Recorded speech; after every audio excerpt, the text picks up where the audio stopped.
கொரோனாவை விட கொடூரம். ஜப்பானில் வேகமாக பரவும் சதை உண்ணும் பாக்டீரியா. அலரும் உலக நாடுகள். Death in 2 days. Deadly flesh-eating bacteria infections on the rise in Japan. Last 1 வீக்கா பாத்தீங்கன்னா வேர்ல்டு ஃபுல்லா இந்த நியூஸ் தான் பேசிட்டு இருக்காங்க. எங்க பார்த்தாலும் ஜப்பான்ல ஒரு புதிய பாக்டீரியா பரவிட்டு இருக்காமா. இந்த பாக்டீரியாவால பாதிக்கப்பட்டா 2 நாளே உயிரிழந்துருவாங்களாம் அப்படின்னு சொல்லி பேசிட்டு இருக்காங்க. அவங்க எல்லாம் சொல்ற மாதிரி ஜப்பான்ல மனிதர்களோட சதையை உண்ணும் பாக்டீரியா ஒன்று பரவிட்டு இருக்கதா சொல்லி சொல்றாங்க. அதுதான் ஃபிளஷ் ஈட்டிங் பாக்டீரியா அப்படின்னு சொல்லி சொல்றாங்க. இந்த நோய்க்கு STSS அப்படின்னு சொல்லி பேர் வைக்கிறாங்க. இந்த நோயினால பாதிக்கப்பட்டவங்க கிட்டத்தட்ட 48 மணி நேரம், அதாவது 2 நாள்ல உயிரிழந்துருவாங்க அப்படின்னு சொல்லி சொல்றாங்க.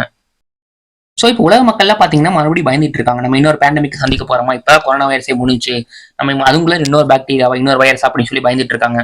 ஸோ இந்த பாக்டீரியாவால மறுபடியும் லாக்டவுன் வருமா வேர்ல்டு ஃபுல்லா அப்படின்னு சொல்லிட்டு எல்லாம் ரொம்ப பயந்துட்டு இருக்காங்க. ஸோ நம்ம இன்னைக்கு இந்த வீடியோல இந்த STSS இந்த ஃபிளஷ் ஈட்டிங் பாக்டீரியா பத்தியும் அதோட அறிகுறிகள்ல என்னென்ன, அது வராம தடுக்க நம்ம என்னென்ன செய்யணும், அது வந்துட்டா அதுக்கான சிகிச்சை என்னென்ன, சயின்டிஸ்ட் டாக்டர்ஸ்லாம் இதை பத்தி என்னென்ன சொல்றாங்க அப்படின்னு சொல்லிட்டு இந்த பாக்டீரியா பத்தின ஒரு ஃபுல் டீடைல்ஸை நம்ம இன்னைக்கு இந்த வீடியோல பார்க்க போறோம். ஸோ வாங்க நம்ம இந்த வீடியோக்குள்ள போலாம். இப்பதான் உலக நாடுகள் எல்லாருமே பாத்தீங்கன்னா கொரோனா வைரஸ் இப்பதான் முடிஞ்சிருக்கு அப்படின்னு சொல்லிட்டு ரொம்ப பெருமூச்சு விட்டு நிம்மதியா இருக்காங்க. இந்த காலகட்டத்துல தான் ஜப்பான்ல பாத்தீங்கன்னா கொரோனாவை விட ரொம்ப கொடூரமான மனிதர்களோட சதையை ஒன்றும் ஒரு பாக்டீரியா பரவிட்டு இருக்கு.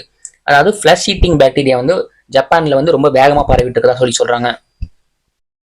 அப்படி இந்த பாக்டீரியாவால பாதிக்கப்படுறவங்க பாத்தீங்கன்னா 48 மணி நேரம், அதாவது 2 நாள்ல உயிரிழந்துருவாங்க அப்படின்னு சொல்லிட்டு சொல்றாங்க. இந்த நோய்க்கு அவங்க என்ன பேர் வச்சிருக்காங்கன்னு பாத்தீங்கன்னா STSS அப்படின்னா ஸ்ட்ரெப்டோகாக்கல் டாக்ஸிக் ஷாக் சிண்ட்ரோம் அப்படின்னு சொல்லிட்டு இந்த நோய்க்கு பேர் வச்சிருக்காங்க. ஸோ இந்த நோய் பார்த்தீங்கன்னா ரொம்ப ரொம்ப ஈஸியா மனிதர்களோட உயிரை எடுத்துருன்னு சொல்லி சொல்றாங்க. இது 1000 பேத்துக்கு மேல ஜப்பான்ல பரவிட்டு இருக்காமா. அதனால ஜப்பானோட சுகாதாரத்துறை அதிகாரிகள் ரொம்ப ரொம்ப கவனமா இருக்காங்க. இப்ப 2024 ஆரம்பிச்சு இது வரைக்கும் ஒரு 6 மாசம் தான் முடிஞ்சிருக்கு. ஜனவரில இருந்து ஜூன் வரைக்கும் ஒரு 6 மாசம் தான் முடிஞ்சிருக்கு. இந்த 6 மாசத்துக்குள்ளாரே பாத்தீங்கன்னா ஜப்பான்ல கிட்டத்தட்ட 1000 பேத்துக்கு இந்த நோய் ஏற்பட்டிருக்கு. இது பாத்தீங்கன்னா லாஸ்ட் இயர் 2023ல அந்த ஒரு வருஷம் ஃபுல்லாவே இந்த நோய் 1000 பேருக்கு தான் வந்திருக்கு. யோசிச்சு பாருங்க, ஒரு வருஷம் ஃபுல்லாவே 1000 பேருக்கு தான் இந்த டிசீஸ் வந்திருக்கு. ஆனா இப்ப இந்த ஒரு 6 மாசத்துலயே இது 1000 பேருக்கு வந்திருக்குன்னா அது எந்த அளவுக்கு வேகமா பரவிட்டு இருக்குன்னு சொல்லி யோசிச்சு பாருங்க. அதனாலதான் ஜப்பான் இப்ப ரொம்ப ஹையா அலர்ட்டா இருக்காங்க. இந்த STSS அப்படிங்கிறது குரூப் A ஸ்ட்ரெப்டோகாக்கஸ் பாக்டீரியாவால ஏற்படும். இது ரொம்ப ரொம்ப ரேரா தான் ஏற்படும் சொல்லி சொல்றாங்க. இது என்னதான் ரேரா ஏற்பட்டாலும் ரொம்ப ரொம்ப கடுமையான பாதிப்பு ஏற்படுத்தும் அப்படின்னு சொல்லி சொல்றாங்க. இந்த பாக்டீரியாக்கள்லாம் பாத்தீங்கன்னா மனிதரோட ரத்த ஓட்டத்துல நுழையும். அப்படி இந்த பாக்டீரியாக்கள் மனிதரோட ரத்த ஓட்டத்துல நுழையும் போது அது மனிதர்களோட உடல்ல ஒரு ஆபத்தான விஷயத்த பரப்பும். அப்படி இந்த பாக்டீரியாக்கள்லாம் மனிதரோட ரத்த ஓட்டத்துல பரவும் போது குறைந்த ரத்த அழுத்தம், உறுப்பு செயலிழப்பு, இந்த மாதிரி விஷயங்கள்லாம் நடக்கும் அப்படின்னு சொல்லி சொல்றாங்க. நாம மட்டும் இதுக்கு கரெக்டான சிகிச்சை எடுத்துக்கலைன்னா இதனால டெத்தை ஏற்படலாம் அப்படின்னு சொல்லி சொல்றாங்க. அதாவது உயிரிழப்பு ஏற்படலாம் அப்படின்னு சொல்லி சொல்றாங்க. அதே நேரத்துல இவங்க என்ன சொல்றாங்கன்னு பாத்தீங்கன்னா சயின்டிஸ்ட்லாம் இந்த நோயால ஒருத்தவங்க பாதிக்கப்பட்டிருக்காங்கன்னா அவங்க கிட்ட இருந்து இன்னொருத்தருக்கு நேரடியா இது பரவற வாய்ப்பு ரொம்ப ரொம்ப குறைவு அப்படின்னு சொல்லி சொல்றாங்க. இது கொஞ்சம் ஆறுதல் தரும் விஷயமா இருக்கு.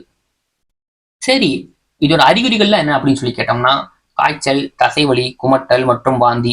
இதுதான் இதோட ஃபர்ஸ்ட் ஸ்டேஜ், முதற்கட்ட அறிகுறிகள் அப்படின்னு சொல்லி சயின்டிஸ்ட்லாம் சொல்றாங்க. இந்த பாதிப்பு ஏற்பட்ட ஃபர்ஸ்ட் 48 மணி நேரத்துக்குள்ள, அதாவது ஃபர்ஸ்ட் 2 நாளுக்குள்ள பாத்தீங்கன்னா குறைந்த ரத்த அழுத்தம், உறுப்பு செயலிழப்பு, இதய துடிப்பு அதிகரிப்பு மற்றும் மூச்சு திணறல் ஆகியவை ஏற்படும் அப்படின்னு சொல்லிட்டு சொல்றாங்க. இந்த நோய் பாதிப்பு அதிகரிக்கும் போது பாத்தீங்கன்னா மூட்டு வலி, வீக்கம், திசு இறப்பு, சுவாச பிரச்சனைகள், உறுப்பு செயலிழப்பு, இந்த மாதிரி நோய்கள்லாம் ஏற்படும் அப்படின்னு சொல்லி சொல்றாங்க. இந்த பாதிப்பிற்கு நம்ம உரிய சிகிச்சை எடுக்கலைன்னா உயிரிழப்பு நிச்சயமாக நிகழும் அப்படின்னு சொல்லி சொல்றாங்க. 50 வயசுக்கு மேல இருக்கவங்களுக்கு இந்த பாதிப்பு ஏற்பட்டுச்சா அவங்க ரொம்ப ரொம்ப கவனமா இருக்குன்னு சொல்லி சொல்றாங்க. உங்களுக்கு இந்த நோய் பாதிப்பு ஏற்பட்டுச்சுன்னா நீங்க உடனே போய் டாக்டரை போய் பார்க்கணும் அப்படின்னு சொல்லி சொல்றாங்க. சரி, இதோட அறிகுறிகள்லாம் சொல்லிட்டீங்க, இப்ப இது வராம தடுக்க நம்ம என்னென்ன செய்யணும் அப்படின்னு சொல்லி கேட்டோம்னா அதுக்கும் டாக்டர் சயின்டிஸ்ட்லாம் சொல்றாங்க. அவங்க என்ன சொல்றாங்கன்னா இந்த STSS பாதிப்பை தடுக்க நம்ம சுத்தமா இருந்தாலே போதும்னு சொல்லி சொல்றாங்க. நம்ம அடிக்கடி நம்மளோட கையை சோப்பு போட்டு கழுவணும் அப்படின்னு சொல்லி சொல்றாங்க. நம்ம உடம்புல ஏதாச்சும் ஒரு காயம் இருந்துச்சுன்னா அந்த தொற்று இப்போ ஒரு இடத்துல ஒரு காயம் இருக்குன்னா அந்த தொற்று வேற ஒரு இடத்துக்கு பரவாம பாத்துக்கணும் அப்படின்னு சொல்லி சொல்றாங்க. அப்படி உங்களுக்கு ஏதாச்சும் தொற்று பாதிப்பு ஏற்பட்டுச்சுன்னா நீங்க டக்குனு டாக்டர்கிட்ட காட்டிடுங்க, ஒரு சிகிச்சை எடுத்துக்கணும் அப்படின்னு சொல்லி சொல்றாங்க. இந்த மாதிரியான குரூப் A ஸ்ட்ரெப் பாக்டீரியாவை கண்டறிய ரத்த பரிசோதனைகளை மேற்கொள்ள வேண்டும் அப்படின்னு சொல்லி சொல்றாங்க.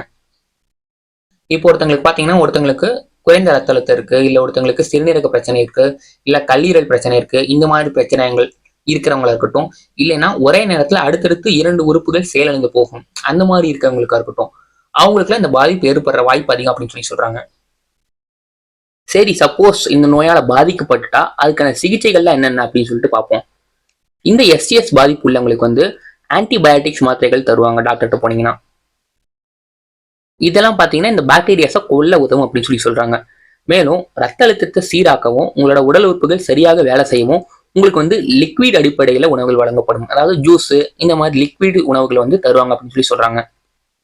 நம்ம ஏற்கனவே சொன்ன மாதிரி ஒரு குறிப்பிட்ட இடத்துல உங்களுக்கு ஒரு தொற்று இருக்கு, ஒரு காயம் இருக்குன்னா அந்த குறிப்பிட்ட இடத்துல ஒரு தொற்று இருக்கு, அந்த இடத்துல இருந்து மற்ற இடத்துக்கு வந்து அந்த தொற்று வந்து பரவாம இருக்க அந்த குறிப்பிட்ட இடத்த வந்து அறுவை சிகிச்சை மூலம் அந்த பகுதியை அகற்றிடுவாங்க அப்படின்னு சொல்றாங்க.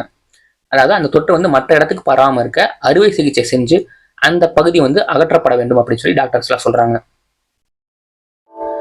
அதே மாதிரி நான் ஏற்கனவே சொன்ன மாதிரி இந்த நோயால பாதிக்கப்பட்டவங்க காலம் தாழ்த்தவே கூடாது, டக்குனு போய் டாக்டரை பார்த்து சிகிச்சை எடுத்துக்கணும் அப்படின்னு சொல்றாங்க.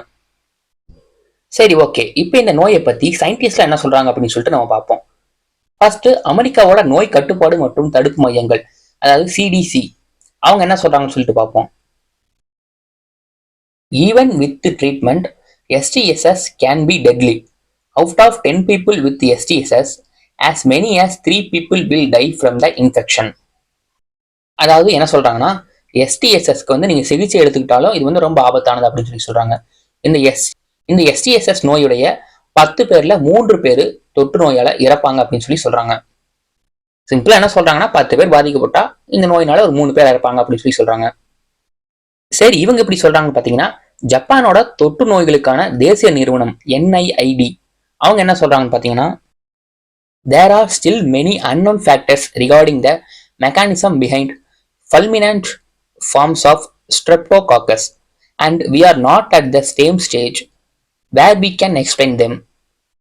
அதாவது இவங்க என்ன சொல்றாங்கன்னு பாத்தீங்கன்னா, இந்த ஸ்ட்ரெப்டோகாக்கஸ் வந்து இப்ப திடீர்னு பரவுது, ரொம்ப வீரியமா பரவுது, இது எப்படி பரவுதுன்னு சொல்லிட்டு அதுக்கான ஒரு வழிமுறைகள் பத்தி எங்களுக்கே தெரியாது, இதை பத்தின இதுக்கான காரணம் என்னன்னு சொல்லிட்டு எங்களுக்கே இன்னும் தெரியல, அதை பத்தி விளக்கக்கூடிய கட்டத்திலே நாங்க இல்ல, இதை பத்தி நம்ம இன்னும் நிறைய ரிசர்ச் பண்ணணும், இது வந்து எப்படி இந்த அளவுக்கு வேகமா பரவிட்டு இருக்கு அப்படின்னு சொல்லிட்டு எங்களுக்கே தெரியல, நம்ம இதை பத்தி நிறைய ரிசர்ச் பண்ணணும் அப்படின்னு சொல்லிட்டு சயின்டிஸ்டா சொல்றாங்க.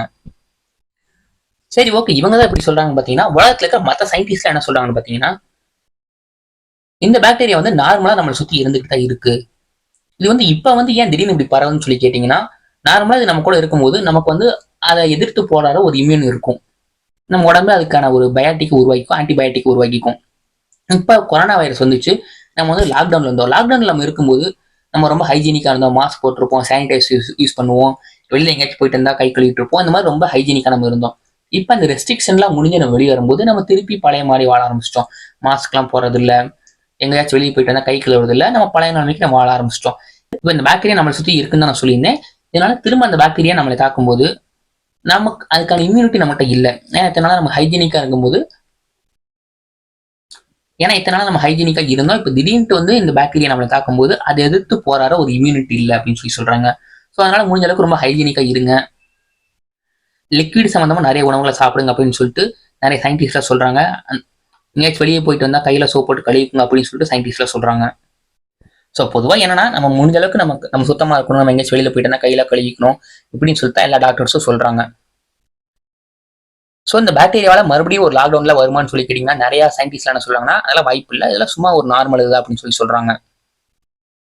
ஸோ லாஸ்ட் 1-2 வீக்ஸா பார்த்தீங்கன்னா இந்த நியூஸ் தான் ரொம்ப ஸ்ப்ரெட்டா பரவிட்டு இருந்துச்சு. சரி, இந்த விஷயத்தை பத்தி நம்மளும் பேசலாம் அப்படின்னு சொல்லிட்டு இந்த வீடியோ நான் போட்டேன். ஸோ இந்த மாதிரி இன்ட்ரெஸ்டிங்கான வேர்ல்ட் நியூஸ்லாம் உங்க ஃப்ரெண்ட்ஸ் அண்ட் உங்க ஃபேமிலி மெம்பர்ஸ் கேட்பாங்கன்னு நினைச்சீங்கன்னா அவங்ககிட்ட இந்த வீடியோ ஷேர் பண்ணுங்க. நான் உங்களை இன்னொரு வீடியோவில் சந்திக்கிறேன். எல்லாம் சேஃபா இருங்க. Bye guys.